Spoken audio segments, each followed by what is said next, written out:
Welcome to Technically, the webinar series focused on the technical challenges of making the web accessible. Our presenter this month is Gerard Cohen, Lead Accessibility Strategist for Wells Fargo Digital Solutions for Business.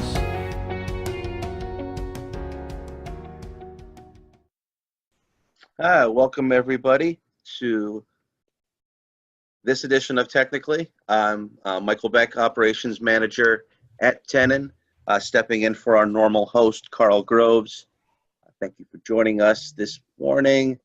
Before we get started with Gerard's presentation on making custom selects accessible, I'd like to mention that our next webinar will be on Wednesday, December 5th with Thomas Logan from Equal Entry. He'll be discussing his work on making the Google Songmaker app more accessible. And also, if you missed last month's presentation with Nick Steenhout from Accessibility Rules, you can check that out on our website, technically.org or TECHNICA11y.org. One final thing before we get started, the Digital Accessibility Legal Summit will be held on December 5th and 6th in Washington, D.C., and on March 11th and 12th next year, 2019, in Anaheim. The basic topic will be accessibility lawsuits, how to handle them and how to avoid them. One of the things that stands out for me in regards to this summit is that all the presenters who are on both sides of the aisle, so to speak, lawsuit, there'll be defendants and plaintiffs. They've been asked to provide something actually tangible that participants can walk away with and not just give some fluff presentation. It's really geared towards the C-level executives and legal counsel for companies. I'm not sure if we have any of those in attendance today, but I'm sure everyone knows a person in those positions and can pass the information on to them.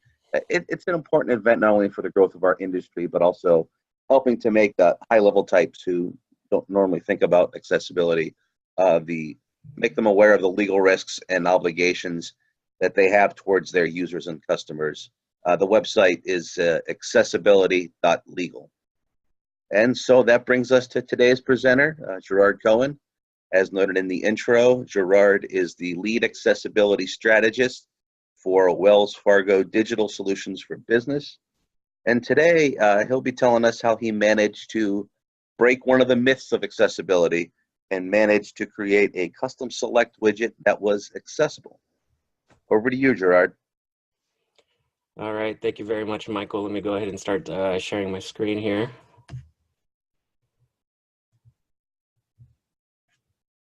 Just let me know if you could see that, Mike. Yep. Fantastic. Well, good morning, everyone. Happy Wednesday. I know you could have chosen to be anywhere else this Wednesday morning, so I definitely want to thank you for joining me today. Let me go ahead and introduce myself. For those of you that don't know me, my name is Gerard Cohen, and I am the Lead Accessibility Strategist for Wells Fargo Digital Solutions for Business. The slides are posted at this bit.ly URL, that's bit.ly/2O, that's capital O, lowercase x, uppercase N as in Nancy, uppercase P, lowercase o, lowercase o, and you can contact or follow me on Twitter. Today we're going to be talking about custom selects. Custom selects are kind of the cardinal sins in accessibility. They're right up there with carousels and assistive technology detection. I don't think there's a much quicker way to stir up drama in the accessibility community than custom selects. Of course, I'm exaggerating to make a point. But just to talk about this a little bit more, this is a very recent tweet from Sarah Suaden. It says, custom select dropdowns are pretty and all, but if they're not properly accessible, then you should probably not be showing them off. Also, nothing beats the usability of a native select UI on mobile, no matter how pretty.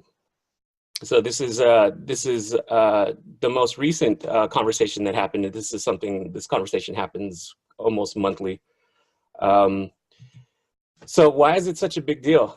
Well, I'm going to borrow a recent presentation from Carl, actually, to help explain this. Now, I've sped this video up for brevity. It's not really necessary to hear exactly what he's saying, but I just want want you to kind of get the gist of just the amount that he's talking about this problem. So let's go ahead and watch this for a brief moment. HTML select element represents a control that presents a menu of options. The options within the menu are represented by option elements, which can be grouped by op group elements. Options can be pre-selected for the user. Tab moves focus into the field. The second tab key selects the current item on the list, updates the field's value, closes the drop-down list, and moves focus to the next focusable element in the tab order. Alt, down arrow, and or space opens the drop-down list, moves focus to the selected option. If nothing is selected, then focus moves to the first option in the list. If the combo box is not editable, then the spacebar may be used to open the drop-down list. Up and down arrow moves focus up and down the list. As focus moves inside the drop-down list, the edit field is updated. Enter selects the current item on the list, updates the value, highlights the selected item in the drop-down list, closes the drop-down list, arrow moves focus to the field. Escape key closes the drop-down list, returns focus to the field, and does not change the current selection. Typing a letter or any principal character key moves focus to the next instance of visible node whose title begins with that printable letter. Continuing to type continues this autocomplete behavior. And it also exposes these roles to assistive technology APIs. That's what that does. Anybody here ever make a custom select element? Did you do all that shit? Did you do all that shit? So the point that was being made there by Chipmunk Carl is that it takes a lot to provide a usable select widget. The problem is nobody ever does all that stuff, right? It's really, really hard to do. So considering it's such a big no-no, why did I do this? Well, I had some problems that I needed to solve. The biggest thing that I needed to solve was that on iOS, the spinner that comes up for select, any really long values would get truncated. And we have to be able to support user-generated content that we can't really control the length of, and we also have to display really long account numbers. So sometimes the only difference in an account number is the last couple of digits, and if those get cut off, then there's no way to really know what is what. In general, the experience on mobile devices isn't that great. Some additional problems, supporting multi-select. The native multi-select takes up way too much space. It's hard to operate with keyboards, and actually doesn't even announce as being able to accept multiple selections. Lastly, we needed to provide a better formatting for grouped options. And of course, being able to provide a styled select was nice too. Speaking of styling selects, listen, if the only reason you need a custom select is for styling purposes, then seriously, just take everyone else's advice and just stick to the native. It's actually pretty easy now to style, given just a little bit of CSS. Now, I can't really remember where I heard this, but I've for the longest time had a really long recollection and believe that the reason that we're unable to style selects today is because technically it's the host OS that's providing the select.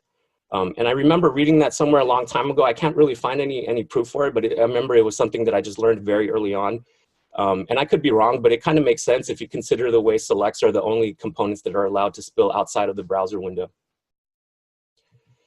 So let's talk about the official Aria authoring practice for listbox, because this is usually the first place people will go. First of all, it just doesn't work everywhere. And there are a few notes in the documentation that provide an explanation for this. And I'll read a few of them. So the first one, because the purpose of this guide is to illustrate appropriate use of Aria 1.1 as defined in the Aria specification, these design patterns, reference examples, and sample code intentionally do not describe and implement coding techniques for working around problems caused by gaps in support for Aria 1.1 in browsers and assistive technologies. Except in cases where the Aria working group and other contributors have overlooked an error, examples in this guide do not function well in a particular browser or specific assistive technology are demonstrating browser or assistive technology bugs. Browser and assistive technology developers can thus utilize code in this guide to help assess the quality of their support for Aria 1.1. So what they're saying is that, first of all, they don't provide any guidance as to how to work around the issues that you may discover in particular browsers or assistive technologies, because they're really a guide on Aria 1.1. They have to stay pretty close to the roots there. And the guides also, these guides provide the state at which they would like things to be supported. So it's kind of like a best wish.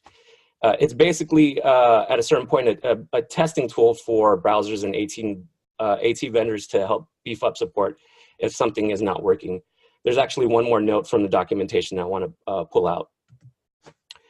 Currently, this guide does not indicate which examples are compatible with mobile browsers or touch interfaces. While some of the examples include specific features that enhance mobile and touch support, some Aria features are not supported in any mobile browser. In addition, there is not yet standardized approach for providing touch interactions that work across mobile browsers. So here they're basically acknowledging that the patterns don't support mobile browsers at this time. So, you know, that's a problem for the issues that I was trying to solve. So another big issue for me is that the Aria pattern itself does not actually function as a form element. There's no data being submitted in a traditional form sense. You need to figure out your own way to get the selection value and pass it along with your form. Along with that, there's no guidance on how do you make it required? How do you perform validation? How do you mark something as invalid? Those Aria states aren't allowed on buttons. Most of them aren't. Lastly, they don't have any guidance on opt groups. How do you group related items? So these are some of the gaps of functionality that are just not addressed there. So before I pull the curtains back, I have to admit that some of this is, it's a little unconventional, and definitely the first rule of Aria, to not use Aria if you can use native elements, has been thrown out. And I'm heading into a bit of uncharted territories, but I can assure you that the end user experience is well worth it. Still, if you don't want to see the monstrosity, now's your chance to back out. So you have an option of taking a red pill or a blue pill. So I guess everyone's going to take the red pill, so we'll just go down the rabbit hole. So let's talk about the major players here. I'm going to be demonstrating code using plain old web technologies. So that's just HTML, CSS, and vanilla JavaScript. I wanted to be able to demonstrate everything without forcing you all to be human JS compilers. But honestly, the real star of this is the HTML anyways. I'll be starting with the native select because I like progressive enhancement. I think that it's still a worthy cause. I actually moved to the suburbs where internet connectivity is very spotty. My browsing experience on my iPhone it's pretty crappy. I'm also, it's also pretty bad when I'm taking the train into the city. And I don't want to sound like a get off my lawn type of guy, but I really don't have patience anymore for a brochureware site to download and render entirely in JavaScript. It's just not for me anymore. Some elements that are going to be used for this are just a simple span for the trigger and an unordered list for the options, and of course, a lot of Aria.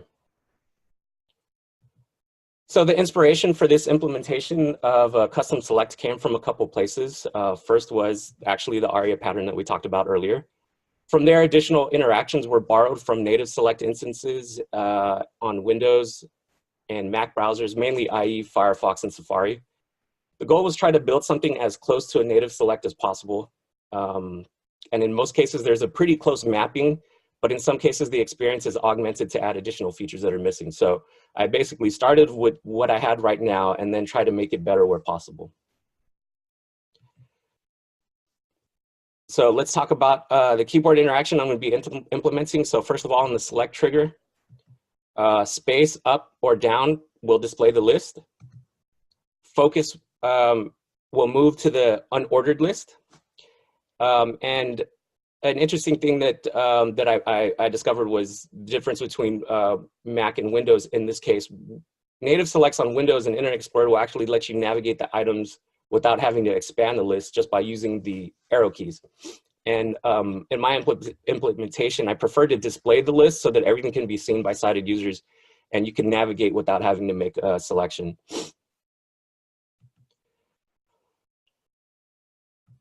On the actual options list, up and down is used to navigate the items, but they don't actually cycle. Navigating does not make a selection, and we'll talk about selection in a second. Home will move to the first item in the list. End moves to the last item in the list. There's a type ahead functionality where basically typing a character will move focus to the item that starts with that character. Space will select the item, close the list, and then focus on the trigger. And escape will close the list and focus on the trigger without making a selection. So speaking of selection, the Aria pattern has a notice about whether or not selection should follow focus. That is, should the value of the selection be updated as you're navigating along the options, which is how the native selects on Windows work. I thought it was since this happens on Windows, you could stick with that, but I chose to make the selection a specific interaction requiring a space key press for selection. Another issue is, again, on Windows, when you're pressing escape, it closed the drop down, and the last item that you had to focus is your selection. Again, the focus was selection was following focus, and this just doesn't feel right. There's no way to back out of a selection. But if you feel that it's important for you to maintain this, then please go for it. Lastly, I wanted to point out that in Safari on the Mac, when a list is open, tab is essentially trapped. And on Windows, tab will just close the list and return focus back to the drop-down trigger. I liked that behavior, so I kept that one in my implementation as well. So of course, we can't leave out mouse and touch interactions. These are actually pretty simple. Basically tap or click to open, and tap or click to select. And for assistive technologies using touch, swiping would allow you to navigate the items. So let's talk about some of the things I discovered before I actually show you the demo. There's nothing really super fancy about the JavaScript, to be honest. It's really boring. It's just a bunch of event handlers setting properties and handling focus. Again, like I said, the star here is actually in the markup because that's what the browser is interacting with. That's what the user is interacting with. That's what the assistive technologies are interacting with. So JavaScript really doesn't play a big part in the entire process. The code's actually pretty procedural and boring, to be honest. But I wanted to point out some things that I discovered in this journey. So the role of combo box versus button. The Aria authoring practices show examples of using a button for the select trigger. And I can assume they did this because role of combo box, by definition, is a composite widget. And it consists of a text input field and a list. And despite this, I end up choosing the role of combo box for a couple reasons. The first one is that Windows announces native selects as combo boxes, and VoiceOver just announces it as a pop-up button. So there's a match there with at least the role that's being announced. Another big thing for me was that combo box is actually recognized as a form element. So if an assistive technology user is trying to discover elements by type, so bringing up, let's say, for example, a list of all the form elements on the page, the combo box role will show up. Button won't show up there as a form element and may not be obvious to look there for that particular role. Lastly, as I mentioned, because of the combo box role, unfortunately, one thing I found was that there are certain automated tests that will complain because there's no text box child. So just be aware that certain automated tests will actually call that out on you. Another big issue is, again, I'm trying to make sure that this stays as a form element, and Aria required is a property that is not allowed on buttons. So this makes it less of a form element. You could get around this by just adding the word required to the label.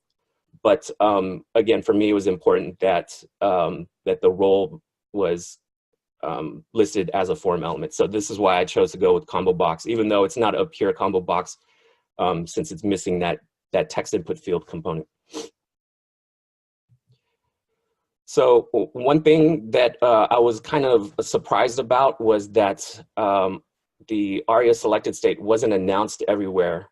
While navigating lists, there's no notification that an item was selected or not. Of the 3 screen readers that I tested, VoiceOver was the best by announcing the number of items selected, and actually it will announce the item selected upon opening the list.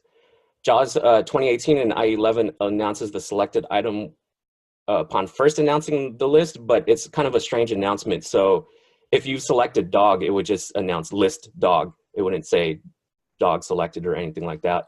And on Windows 7 with the NVDA and Firefox, it didn't announce anything at all. So it's possible that you're expected to remember that selection from when you open the trigger, but that just didn't seem right to me. So again, I just, what I did here was I added a string of comma space selected to the Aria label for the option.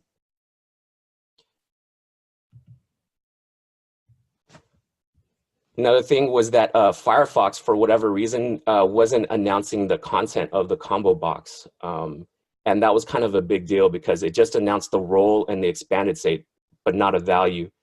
And this happened in Firefox with both NVDA and JAWS, but not in IE. So I feel pretty confident that it's just an issue with Firefox. Except when I got to testing the Windows 10, it was. So I'm not really sure what's going on there. In any case, again, I got around this by using my favorite fix. I just forced the content using Aria label on the combo box to announce the field name and the selected item. And unfortunately, this had a negative impact in that VoiceOver now announced that content twice, which is kind of unfortunate. But I kind of have a thing where, you know, 2 announcements is better than no announcements. So I had to make sure that that case was covered. One thing about setting Aria labels, especially on these interactive controls, obviously, is you want to make sure that that Aria label is matching the visual label, or at least make sure that what is visible is at the start of the Aria label. And this is to help support users using voice technologies.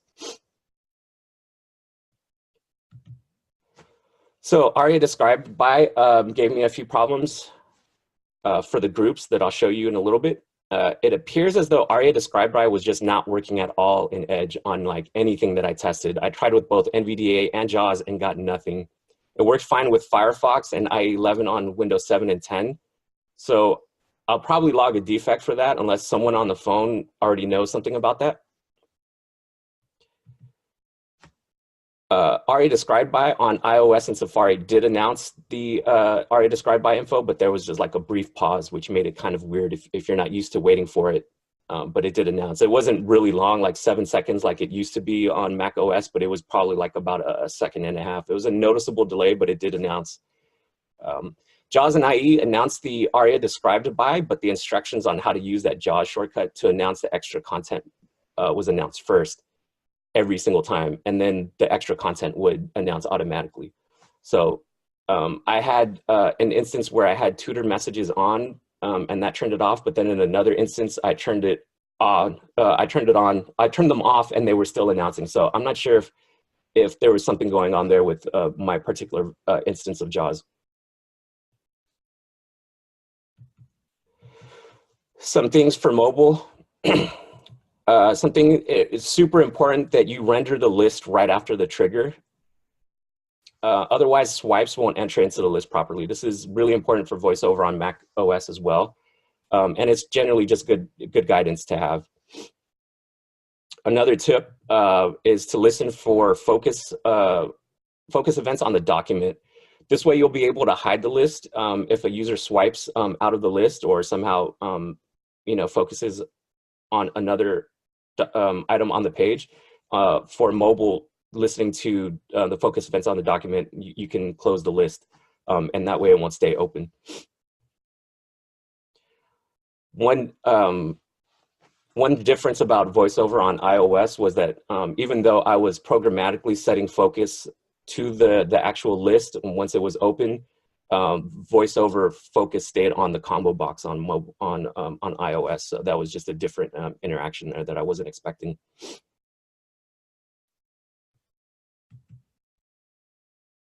And because of the extra Aria labels that I needed to add to kind of smooth out all the other issues, unfortunately, again, the combo box and the selected states would announce twice. So form controls, I wanted to maintain that again with our custom widget. And the way I did this is I actually kept a native select under the hood. And as selections are made with the custom widget, they are synced to the native select that was hidden. And this way, values are still submitted or can be serialized like normal form elements. And it would also allow you to do some pretty simple validation. You would basically validate the native select as you normally would, and then just sync the validity of that to the custom select and present an error. I didn't actually work that out in my code example, but it's easy enough to do anyways. A couple comments on the actual design, on the user interaction of it. Just some recommendations that I would recommend is trying to prevent overscroll. So when the list is open, you want to set overflow hidden on the body. It's really annoying on devices, specifically when you're scrolling through a list that has a lot of options, and then you get to the bottom unknowingly, and then you scroll past it, right? Because the page itself starts to scroll. So, and that also happens just if you're scrolling with the mouse on a desktop or laptop as well. So setting overflow hidden on the body when the list is open will help prevent that, and it's just a nice thing for your users there. Another thing is list positioning, and this was something that I didn't implement in the code that I'm about to show you, but OSs do this really nice thing where the selected item will actually appear in the same place as the label of the select as well. So if you can imagine, you have a really long list. So for example, a list of states, which would be at least 50, right? If you had an option down at the bottom selected and you open that list, if it didn't change the positioning for you, then you probably wouldn't realize that an option at the bottom of the list, which is actually hidden from view, you would need to scroll to it. You probably wouldn't know that it was selected. So this is just a nicety that browsers will do for you, and I highly recommend that you do that as well. Another thing was that I added a check mark to the selected option, and versus just changing a background color. I just felt like this felt better versus just relying on too dangerously close to using color to designate a selected item. So I added check mark there to designate. Okay. So now we're going to get into some demos, and these are some videos that I've pre-recorded demonstrating on different browsers and screen readers. First up, I want to show NVDA and Firefox on Windows 10. Custom select Mozilla Firefox. Custom cities. Choose a favorite animal combo box collapsed required clickable. Space. Expanded. Favorite animal options list. Dog not selected 1 of 6. Fish not selected 2 of 6. Horse not selected 3 of 6. Bird not selected 4 of 6. Ferret not selected 5 of 6. Not cat not selected 6 of 6. F. Fish not selected 2 of 6. F.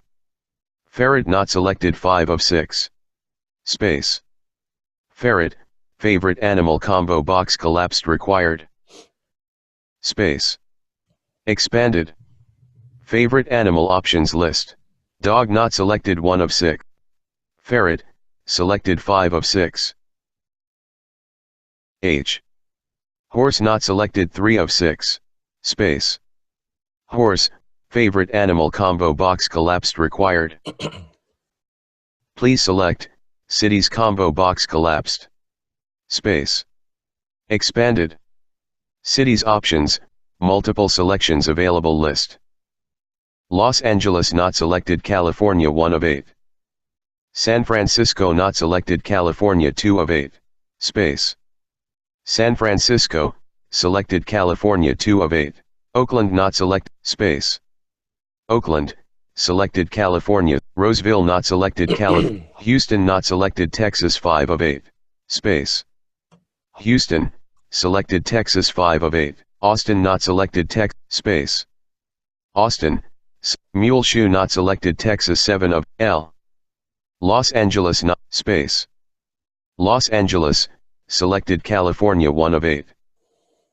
Los Angeles, San Francisco, Oakland, Houston, Austin, cities combo box collapsed. Space. Expanded. Cities options, multiple selections available list. Los Angeles, selected California 1 of 8. Space.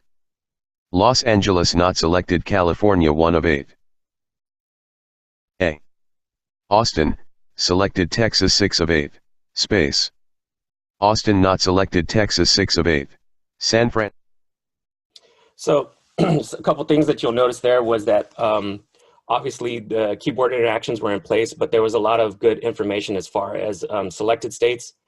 Another thing, I'm not sure if you've noticed, you'll maybe notice in the next couple videos that I show, but one behavior that I picked out from native selects was that in grouped options, the group label itself is not actually navigable or selectable. And so I carried that over onto this widget, which was really nice because you noticed as the as NVDA was listing the item count, it wasn't counting those group labels. So that was a really nice behavior that I was able to add in there. So next I'm going to show you VoiceOver. And I want you to notice how you have, in this case, you have the double announcements on the combo box trigger and on the selected state. And again, this was because of the extra Aria labels that I needed to add.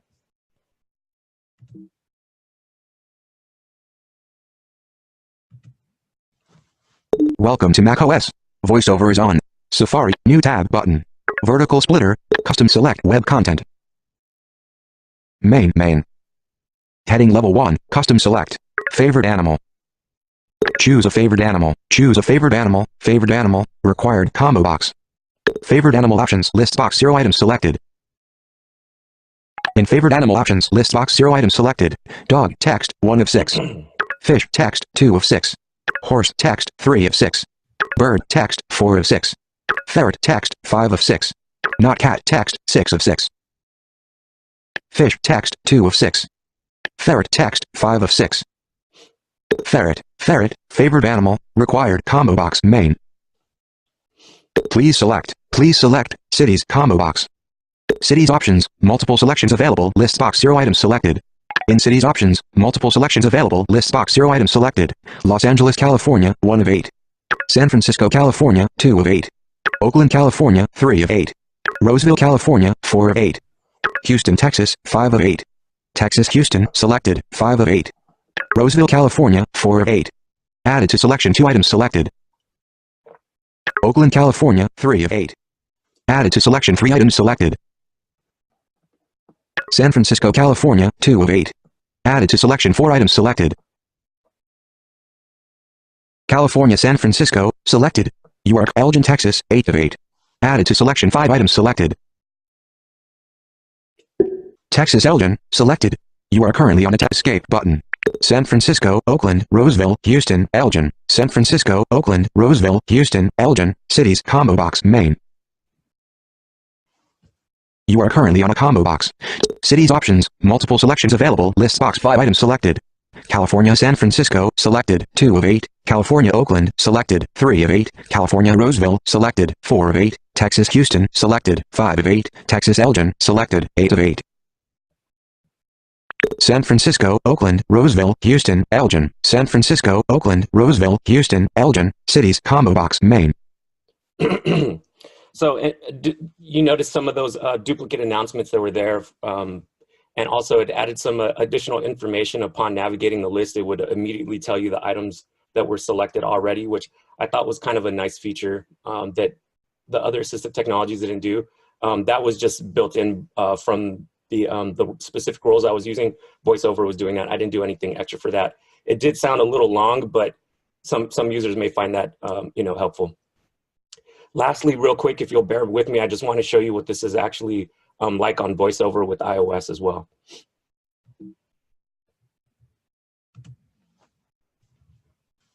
VoiceOver on. Custom select. Heading level 1. Main. Favorite animal. Choose a favorite animal. Favorite animal. Choose a favorite animal. Shows pop-up. Double tap to choose a favorite animal. Favorite animal. Choose a favorite animal. Shows pop-up. Dog. List start. Fish. Horse. Bird. Ferret. Not cat. List end. Ferret. Bird. Horse. Horse. Favorite animal. Horse. Shows pop-up. Horse. Favorite animal. Horse. Shows pop-up. Dog. List start. Fish. Selected. Horse. Selected. Bird. Bird. Favorite animal. Bird. Shows pop-up. Cities. Please select. Cities. Please select. Shows pop-up. Please select. Cities. Please select. Shows pop-up. Los Angeles. List start. San Francisco. California. Oakland. California. Selected. Oakland. Selected. Roseville. Houston. Custom select.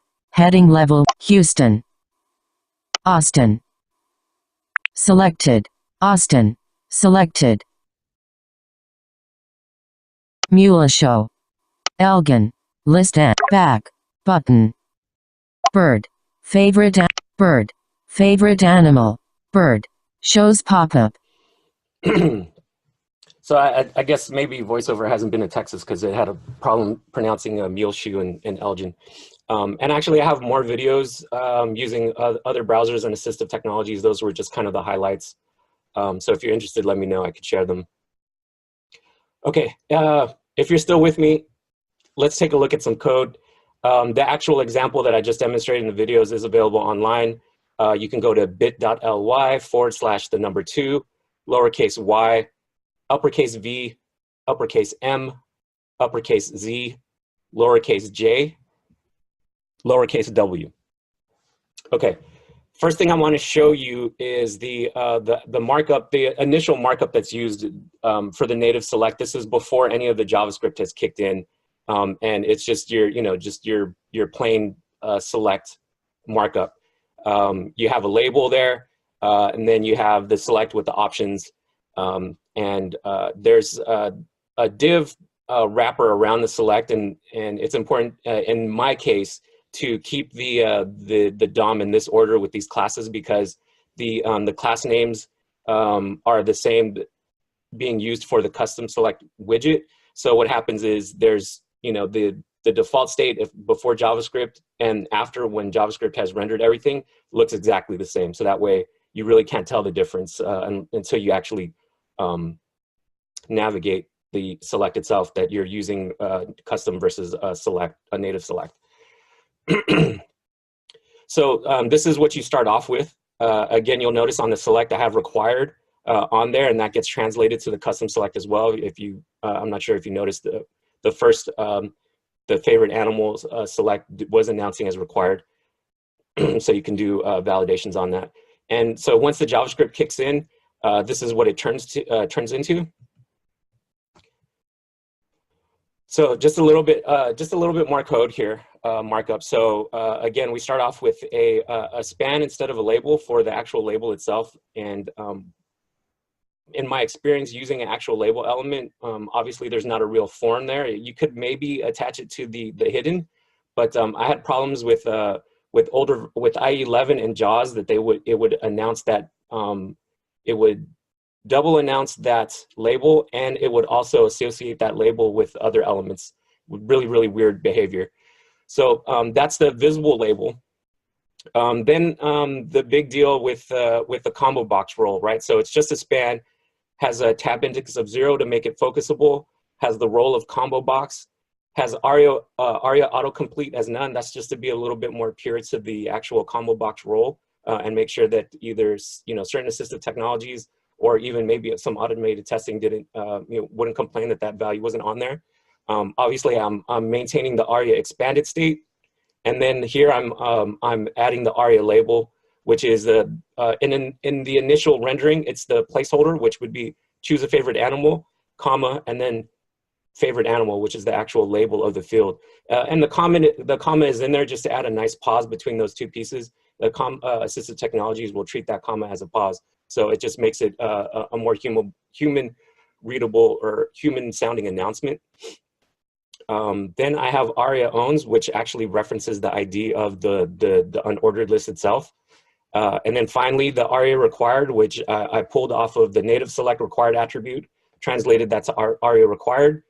And then I had to use a data attribute to store the actual placeholder text. That way I can reference back to it when, if you deselect the option, in some cases, especially with the multi-selects, it's nice to be able to, replace that content back to the placeholder. Moving to the actual list itself, it's just a UL with the role of list box. And in this case, I added the Aria label there to say favorite animal options. And that way you have some context there when you first encountered the list. It would announce favorite animal options. It also serves the purpose for the mixed select boxes. I add additional content there that says multiple selections allowed. And that's information that's not normally conveyed to an assistive technology with a normal multi-select. So I felt it was important to provide that information to a user. That way they know they can select more than one option.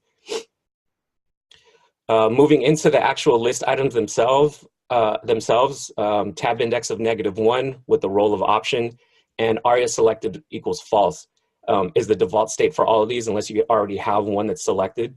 And this was important when for maybe 75% of my testing, I was only adding Aria selected equals true and then removing Aria selected. It's just kind of a thing that I like to do.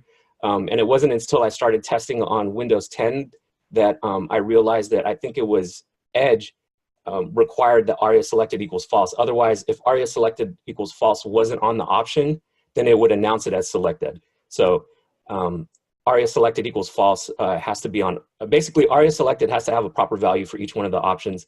Later on, I actually found that in the actual Aria authoring pattern that it does say to have Aria selected equals false on there. Then underneath that, you'll notice I have the actual native select, and it's visually hidden. It has Aria hidden equals true, so it's hidden from sighted users. It's also hidden from assistive technologies. And then a tab index of -1 to make sure that you didn't inadvertently tab to it, even though it's hidden. And that's just a cloned version of the original select that I started with. And this is the select that I manipulate based on the selections of the custom select. I would sync them back down to this native select so that if when the form is submitted, the selected values of that select get passed along with the form. Also, again, you can do validation based off of this native select that's hidden behind the scenes, or you could serialize the form and send the values off via any other method that you're using to submit the form. So really not that exciting here. This is kind of just, kind of standard in my opinion. The real fancy stuff, the stuff that I got excited about came with the actual grouped options. Now this is stuff that basically I had to come up with on my own based on a lot of testing. This is how I got the options to be announced along with basically the parent level that they were grouped under. So again, just starting with the same unordered list with the role of list box. I have my Aria label there that references the label of the field. So in this case, it was cities, and then I add options to it. And then I add the additional context to let the user know that multiple selections are available. Aria multi-selectable is set to true, even though that's not announced by the Assistive Technologies, I still have it on there. And then, of course, tab index of -1's on there because I'm managing focus entirely myself. And then after that, the list items, so treating the list items a little bit differently. The actual group labels don't have a role of option. In fact, I wanted to be very, very kind of heavy-handed with, did not want them to be announced. So I add a role of presentation and Aria hidden equals true.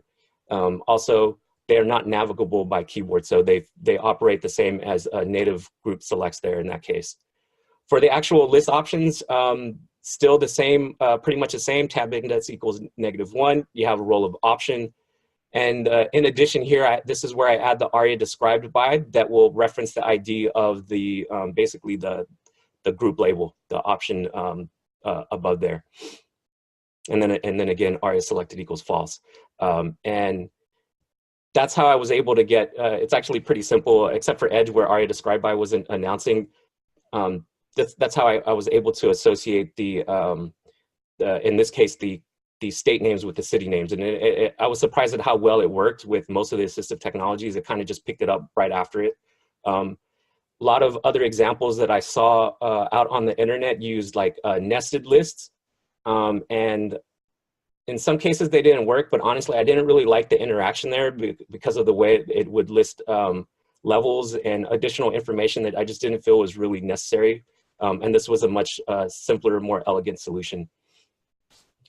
And as I mentioned before, the JavaScript, there's really nothing special to the JavaScript. It's very, when you look at the code, it's very procedural, and it's very, I was very explicit with everything in these examples because I wanted you to understand exactly everything that was going on, every little step, every little property that I updated, every time I moved focus.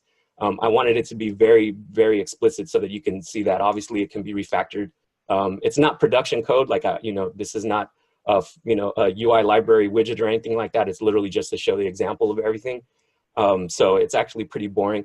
But one thing that I did kind of geek out on was the code that I'm using to perform the type ahead. In a lot of examples I saw, there was a lot of, there was just a lot of code that went into that. It is kind of a difficult process if you consider that it has to be able to cycle through all the options. So I'm going to show you that real quick. And this is where obviously ES6 really, was really handy because of a lot of really cool methods for arrays. So the first thing that I'm doing here is you'll notice I have basically a variable named options, and that is literally the options in the list. So the first thing I do is using the sum method, which basically returns if there's a match for a particular value. So in this case, the very first thing that I'm doing is I'm just making sure that at least one item starts with the key that you just pressed. If not, it's just an easy out. It'll exit immediately versus going through the rest. This is probably the only case where I did a little bit of optimization on the code. Everything else, again, was very procedural, and I wasn't following, engineering best practices for performance and all that stuff because I wanted to be explicit. This was the only case where I started to do a little bit of optimization. I don't know why, I just felt like I needed to do it. Working with arrays just always, stresses me out. So if I meet that condition that, okay, there is at least one option that has, that starts with the letter of the key that you pressed, first thing that I'm doing is I'm checking to see if there's an item that's already focused. And so I'm saving that in a variable here called focused. And that's because I need to know which index on the array options to start searching from. So when you're doing the type ahead, I don't know if you saw in the videos, but for example, in the animals list, I had two animals that started with F. There was fish and there was ferret. So if fish is already focused, my next press of F should start searching from that item and find the next one underneath it, which was ferret. And then on ferret, if I pressed F again, it should cycle back up and find fish. So I needed to first find out if there was one focused already. And if there wasn't one that was focused, then I knew that I had to start from the top of the list. And that's in, I don't know if you can see, it's basically line 402. I'm using the find index method to search through the options starting from the top and then return a value back rather quickly. If there was an item that was already focused, this was the part that I geeked out on, basically what I did is create a new array starting with splicing from the index that that was already focused. So for example, if index 3 out of 5 was selected, then I would slice out items 3 through 5, or actually 4 through 5 first, and stick that at the top of the list. And then I would splice out the front half and add that to the end. I'm not sure if I'm explaining that properly, but what that means is that now instead of having to loop through the array twice or multiple times to find out, like, okay, I'm at the bottom of the list, I didn't find anything, I have to start at the top. What happens is it's just one flat list to search, and it will automatically produce the result of kind of loop, starting over from the top. So I'm using slices to do that. And then finally, again, just using index of and find, which are just other, really cool ES6 array methods to, find the item in the list, and then finally I just end up focusing it. So it was pretty surprising, you know, with these few lines that I was able to perform that function. I know what you're thinking. Because right now I'm thinking the same thing. Actually, I've been thinking it ever since I got here. Why, oh why didn't I take the blue pill? All right, so I know that was a lot of information, so thanks for sticking with me. I'm hoping that you got something out of it. As I mentioned earlier, it may have been a little unconventional, and you may even think that all of that wasn't worth it. But I had an opportunity to improve the experience for our users, and that made it worth the effort for me. At the end of the day, you know, custom selects, they're not going away. I know sometimes it's easier to just say no to something than to fully explain it and flesh it out. But I don't think telling designers and developers not to build custom selects is doing anything but making accessibility worse. So I'm hoping that you can all take everything that I've shown you here. We can crowdsource, make it better for everyone so that hopefully one day building custom selects won't be such a bad thing.